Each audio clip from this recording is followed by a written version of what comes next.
Howdy remarketing fans, and welcome back. In the previous lecture, we spoke about affinity categories and how Google uses those to identify the long-term stable interests, passions, likes, and affiliations of your website visitors. In this lecture, we're going to talk about a second popular way of modifying your remarketing audiences using your historic data. And those are in-market segments. In-market segments is basically how they sound. They focus on short-term attributes of your website visitors, attributes that are less stable, they are more prone to change from time to time, and they're focusing on commercial intent. They're focusing on the likelihood of a potential website visitor to be interested in buying a certain product or service. So in-market segments seeks to answer what products and or services is a given website visitor likely to be in the market for right now.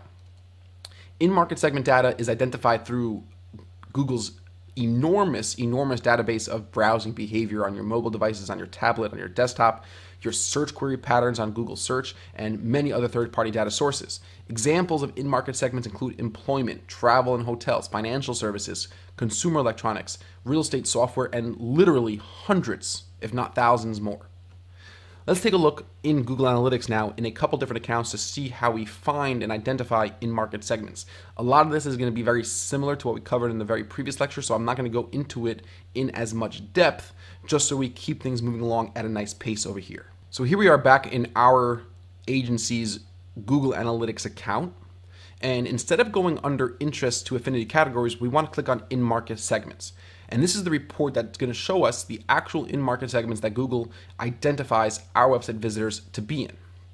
So once again, you want to keep in mind that everything to the left of conversions is more generic data about our website visitors. We're not interested in targeting huge amounts of people based on some of this generic data. We want to specifically know who are our high-value audience, who are our high-value potential customers, and what in-market segments are they likely to be in.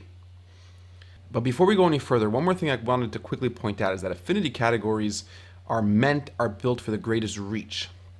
They're not meant as much to drive actual sales. Because they're so broad, because people could be part of so many different affinity categories based on data that Google collects over time, they're really meant to expand the amount of awareness and traffic you're bringing into your site.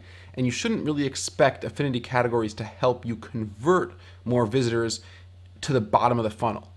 You should expect affinity categories to be used in conjunction with your remarketing audiences to bring in higher quality traffic at scale, while in-market segments are built more for direct response. They are less stable, which means they're more specific to a person's commercial intent in any given short amount of time, and what that specific amount of time is unknown. That's not information we really have access to specifically.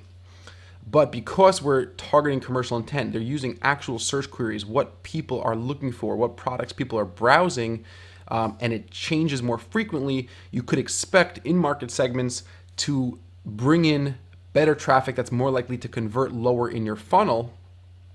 And most of you are probably going to want to start off with using in-market segments over affinity categories. That's my recommendation. Use in-market segments first, and only once you feel you kind of tapped out the resources that in-market segments have to offer, then I'd recommend exploring some options and some experiments with affinity categories. So back in Google Analytics, we see our list of in-market segments on the left-hand side over here. And once again, we want to focus on our form submissions or whatever goals you're going to be tracking. For this case, it's form submissions. So we see that if we sort by form completions, business services, business technology, web services, web design and development has 124 conversions. And right away, just comparing it to affinity categories that had technophiles and TV lovers and movie lovers for all these different clients, you see right away that in-market segments seem to be more accurate. That's definitely a in-market segment that relates to our business. We are a digital agency. So business services, that fits. Business technology, that fits. Web services, that fits. Web design and development, even that fits. So you're really kind of hitting the mark a little bit more accurately with in-market segments. So we're looking at form submissions. We can look at form submission goal completion rate. And once again, the in-market segments that have the highest form submission conversion rates change drastically to a bunch of these different believe it or not, auto and vehicle categories, so on and so forth. But you also want to make sure that you're looking at a good enough amount of actual form submissions. So we're showing, 1.2%, 1.26% of the total form submissions over here. This might not be the most accurate in-market segment. So I would recommend filtering by the total number of goal conversions and also kind of matching it up with higher than average form submission rates, and those are the audience segments, the in-market segments that you kind of want to target. Jumping back here into this e-commerce client of ours that deals with jewelry, let's take a look at their in-market segments as opposed to their affinity categories. So here we could see a different list of in-market segments for this client, and you're starting to see that there's less overlap in the in-market segments audience dimensions as opposed to what we were seeing with affinity categories.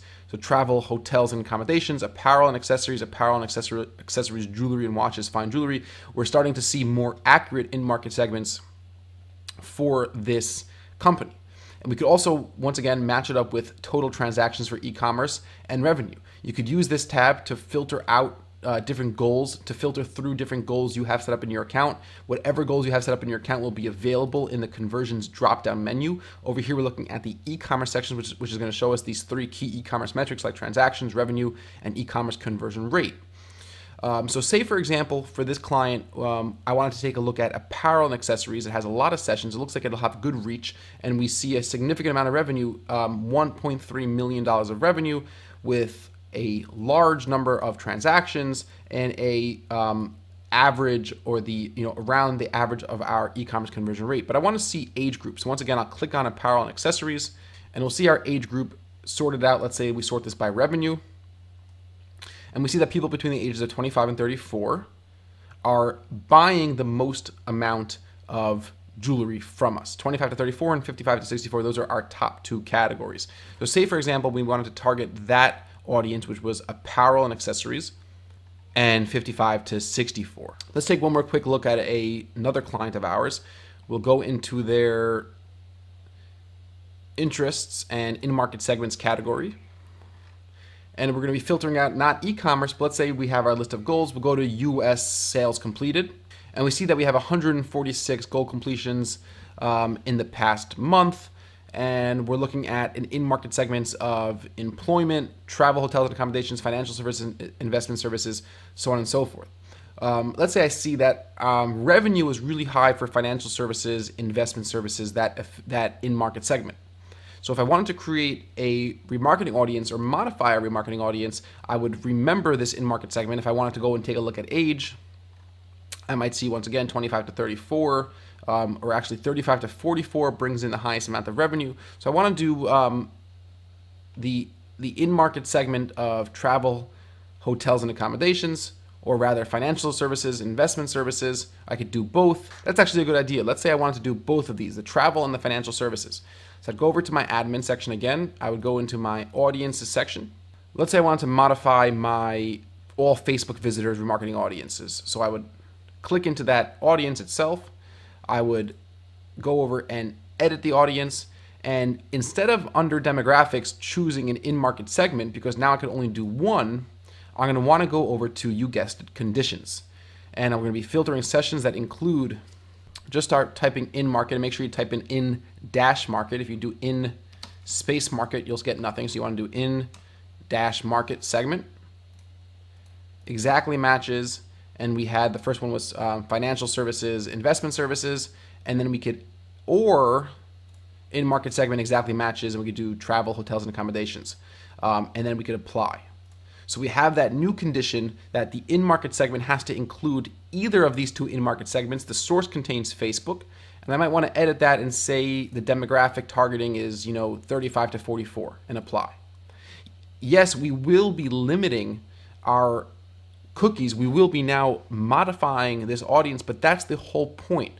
We're drilling into our data. We have a rich profile on our users, whether it's in-market segments, which is a better place to start, or affinity categories, which is a good place to go if you want additional reach, but not to use those as standalone audiences. You don't want to create necessarily one audience that's targeting an in-market category, an in-market segment, or an affinity audience, because then I'm not saying that that's a bad idea in general, but that's not remarketing. If you had an AdWords campaign targeting an in-market category, you're not necessarily targeting previous website visitors. We are talking about targeting previous website visitors. That's the whole purpose of this entire lecture. So yes, there is a place and a time for display campaigns that will bring in new traffic, that will prospect using in-market categories and affinity audiences, and you could use what you learned here absolutely to run those campaigns.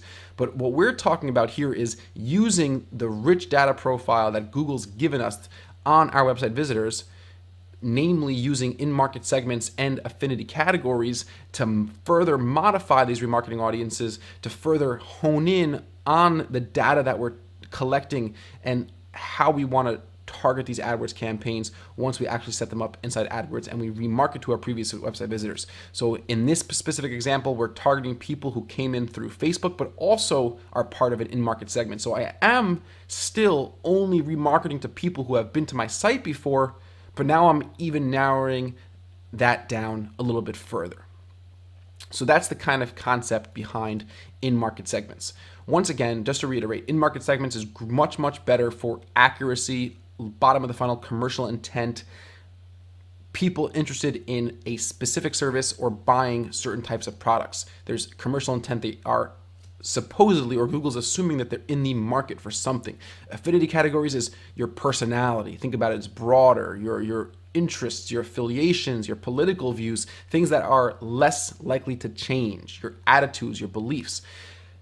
Your in-market categories or your in-market segments are what's your whim? What have you been looking for recently? What do you want to buy today? What have you been buying this month? So it's much more likely to bring in people who are interested in a specific thing, as opposed to affinity categories are people who are more likely to be interested in a certain thing or a certain set of things. So I do hope that these past two lectures where we spoke about affinity categories and in-market segments kind of opened your eyes to a new medium, a new vista, a new dimension inside your remarketing campaigns. I do hope that you use these two techniques effectively by looking back on your historic data, by taking a look at how Google identifies your website visitors, and you'll be all the better of a remarketer, of an advertiser because of it. So thanks for bearing with me through this one, and I look forward to talking to you very soon in the very next lecture.